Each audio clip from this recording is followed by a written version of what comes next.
देखो ये monochromatic light of wavelength lambda incident on an isolated metallic sphere of radius small है।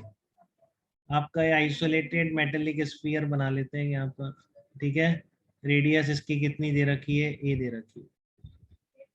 Isolated metallic sphere radius है, threshold wavelength इसकी lambda naught है। तो threshold wavelength का मतलब समझ में आता है आपको, ठीक है। विच इज लार्जर देन लिम्डा, मतलब थ्रेशोल्ड वेवलेंथ ज्यादा है तो आपकी जो एनर्जी है h c by lambda not वो एस सी लिम्डा से कम हो जाएगी, क्योंकि ये लिम्डा नॉट ज्यादा है ना, तो आपका जो एस सी बाई लिम्डा है that is greater than s c by lambda naught. बात क्लियर है? Lambda Yes, naught, threshold wavelength is lambda naught which is larger than lambda, ठीक है। तो definitely s c by lambda की जो value है, ठीक है, वो इस s c by lambda naught से ज्यादा हो गई, तो इसका मतलब इससे इलेक्ट्रॉन बाहर आएंगे जब लाइट गिरेगी, ठीक है ना। तो find out number of photo electrons emitted before the emission of the photo electron stop. तो ये स्टॉप क्यों होगा, एक तो ये बात समझने की जरूरत है। अब तक आपने क्या किया था, दूसरी तरफ एनोड लगाते थे फोटो इलेक्ट्रिक इफेक्ट एक्सपेरिमेंट में, तो एनोड खींच लेता था इलेक्ट्रॉन को, करंट एस्टेब्लिश हो जाता था। बट यहाँ पर कोई इधर कोई एनोड नहीं है, ठीक है।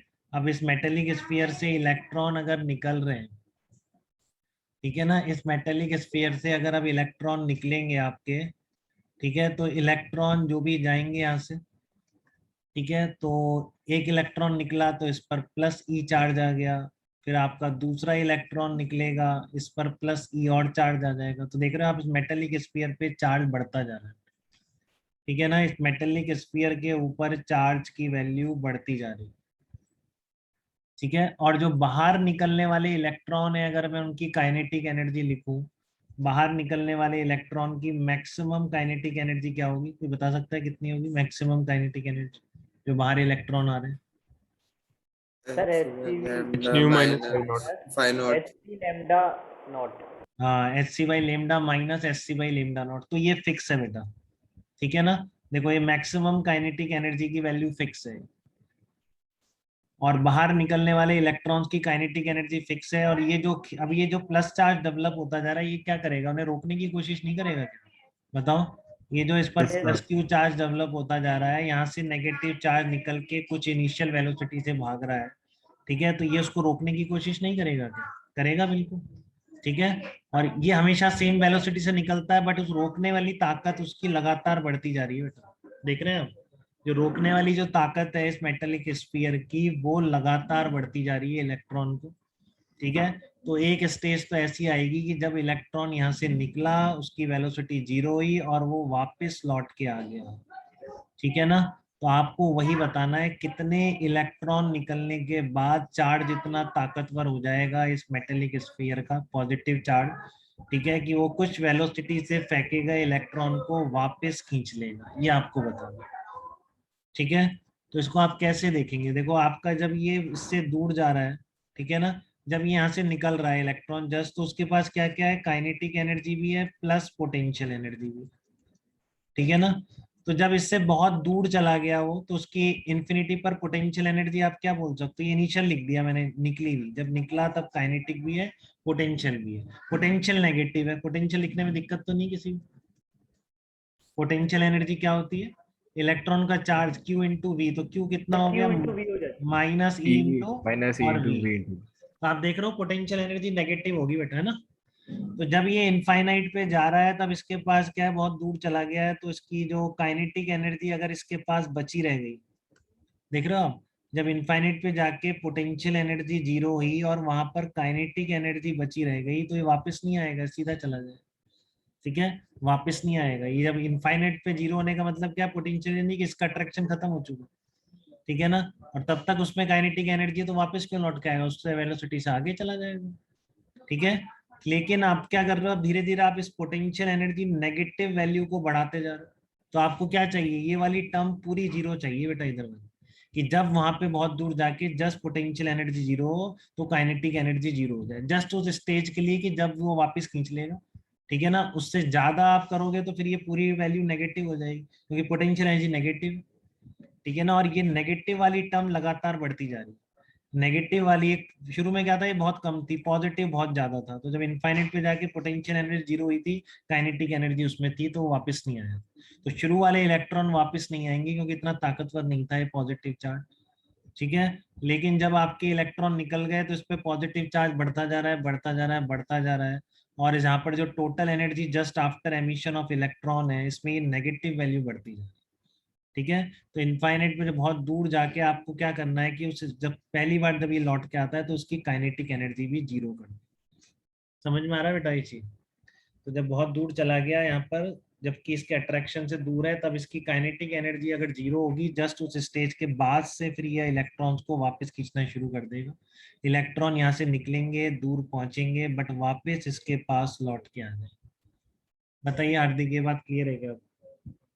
Yes sir. किस स्टेज पर ऐसा होगा? जब बाहर निकलने वाले इलेक्ट्रॉन की काइनेटिक प्लस पोटेंशियल दोनों मिलके क्या हो जाएंगी? जीरो हो जाएंगी, यस ठीक है। सर। तब वो यही होता है बेटा, हर जगह यही करते हैं कि यहाँ पर अगर total energy just after negative हो जाती है, उसका मतलब था ये वापस आ जाए, ठीक है। जीरो जस्ट बॉर्डर वाला केस है। तो सिंपल एनर्जी कंजर्वेशन मैंने लगा दी है, क्या बोलेंगे इसको? सीओई। तो ये सीओई वाली बात अंश क्लियर हो गई क्या आपको? इसमें कोई Yes, डाउट? sir. ठीक है, कि जब बहुत दूर चला गया वहां पर अगर काइनेटिक एनर्जी जिंदा रही तो वापस नहीं आएगा। शुरू में वही हो रहा था क्योंकि नेगेटिव उतना नहीं था, बट जैसे जैसे इलेक्ट्रॉन निकलते जा रहे हैं नेगेटिव वैल्यू बढ़ती जा रही है वी के बढ़ने की वजह से। एक स्टेज पर आकर जस्ट बाहर जाने पर काइनेटिक एनर्जी जीरो, उसके बाद से तो और नेगेटिव बढ़ेगी, और इलेक्ट्रॉन निकला तो फिर वो इतना हो जाएगा कि वो वापस खींच लेगा। उसके बाद फिर इलेक्ट्रॉन जाएंगे निकल के, थोड़ी दूर तक जाएंगे, बट घूम के वापस आ जाएंगे। बहुत ही क्लियरली मैंने प्रोसेस बता दी है बेटा, ठीक है ना।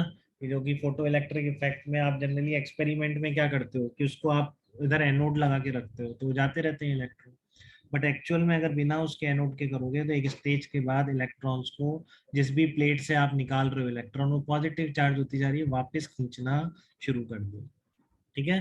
तो बस आप कुछ नहीं है, काइनेटिक एनर्जी कितनी होगी बाहर निकलने वालों की वो आपको अच्छी तरह पता है, h c by lambda minus lambda naught. बोलिए, यही होगी h c by lambda yes minus, sir.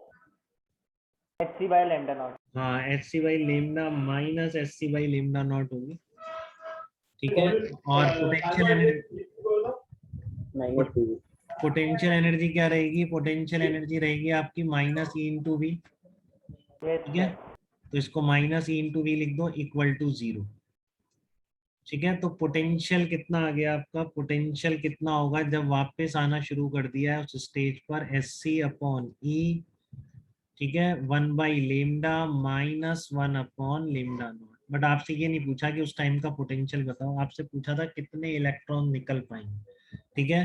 तो ये पोटेंशियल क्रिएट करने के लिए जितने इलेक्ट्रॉन निकलने चाहिए बस उतने निकल पाएंगे, उसके बाद क्या होगा? फ्लो अपने आप बंद हो जाएगा, ठीक है। तो ये अब इसके आगे करेंगे अपन, v is equal to s c by e one upon lambda minus one upon lambda not. तो कितने इलेक्ट्रॉन निकल पाएंगे उसके लिए, ठीक है। तो आपका v की वैल्यू अपन रख लेते हैं यहाँ पे, बस इधर देखिए अब v की वैल्यू का क्या करेंगे। पोटेंशियल कितना होता है मेटेलिक स्फीयर का, ये बताओ पोटेंशियल कितना होता है मेटेलिक? न्यूक्लियोफाइल क्या होते हैं जो अटैक करते हैं, जो अटैक जिस पे अटैक होता है वो इलेक्ट्रोफाइल। पोटेंशियल Q by कितना होगा? Q by R, sir. Q by R. Q by R, sir. a q by r होता है मेटेलिक स्फीयर का, ठीक है। Yes sir. तो मान लो क्यू चार्ज डेवलप हो गया इस v पोटेंशियल के लिए, तो पोटेंशियल कितना हो जाएगा? के क्यू अपॉन आर, ए लिख दो, k q upon a is equal to h c by e one upon lambda minus one upon lambda not हो जाए, ठीक है। अब क्यू की जगह मान लो एन इलेक्ट्रॉन निकल गए, into E लिख देंगे। तो यहाँ पर कितना आ जाएगा? एन इंटू ई आ जाएगा। तो ये आ जाएगा एन इंटू ई, के की जगह आ गया फोर पाई एप्सिलॉन नॉट, ठीक है, into a equal to h c upon e one by lambda minus one upon lambda. तो देखो एन की वैल्यू कितनी आ गई? 4 pi epsilon not a h c by e square one upon lambda minus one upon lambda not. तो ये answer हो जाएगा बेटा, ये आंसर होगा। इतने नंबर ऑफ इलेक्ट्रॉन्स इससे निकल के जा सकते हैं, इससे ज्यादा नहीं निकल सकते, ये उनको वापस खींचना शुरू कर देगा। बात क्लियर है सबको? अब मैंने सिंपल एनर्जी कंजर्वेशन से कर दिया, उसको ग्रेविटेशन नहीं पता, वो वहाँ देखेंगे, वो ऐसे ही वहाँ पे भी डील करेंगे। बट यहाँ पर ये बिल्कुल क्लियर है कि जब ये जाएगा तो थोड़ी दूर जाके जब इससे बहुत दूर चला गया, अगर तब काइनेटिक एनर्जी जिंदा रही तो वापस नहीं आएगा। जस्ट बॉर्डर वाला केस जब वापस आना शुरू करता है कि काइनेटिक एनर्जी जस्ट जीरो हो, ठीक है। तो एनर्जी के अंदर तो वहाँ पे इनफाइनाइट जाके एनर्जी जीरो है, तो यहाँ पे निकलते टाइम भी जीरो होनी चाहिए एनर्जी कंजर्वेशन, ठीक है। चलिए